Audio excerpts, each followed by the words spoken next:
एक महत्वाचा आरोप असा होता की कास्ट सर्टिफिकेट जर काढायचं असेल तर 8-8 महिन्यांचा वेळ लागतो. मराठा समाजातून आता जे कास्ट सर्टिफिकेट काढले जात आहेत ओबीसीचे ते अगदी 24 तासामध्ये काढले जात आहेत. अशी कुठली यंत्रणा आहे, असे कुठले अधिकारी ऍक्टिव्हली काम करायला लागले की 8-8 तासामध्ये सर्टिफिकेट वाटतात? हाच त्यांचा गैरसमज आहे ना.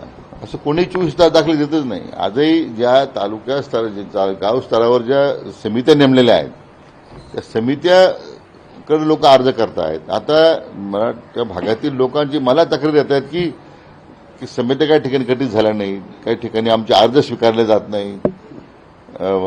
ही त्याला प्रक्रियाच आहे की अर्ज स्वीकारल्यानंतर त्याचं तपासणी करणं, मग ते नायब तहसीलदार स्तरावर जाणं, तो दाखला मिळाल्यानंतर मग ते व्हॅलिडिटी कमिटी पुढे जाणं, त्याला कायदेशीर तो जो मार्ग आहे तो काही बदललेला नाहीये. आणि मला त्यांना कोणीतरी गैरसमज केलेला दिसतो की 24 तासामध्ये सर्टिफिकेट मिळतं. अजिबात नाही आहे, असं कधी घडत नाही.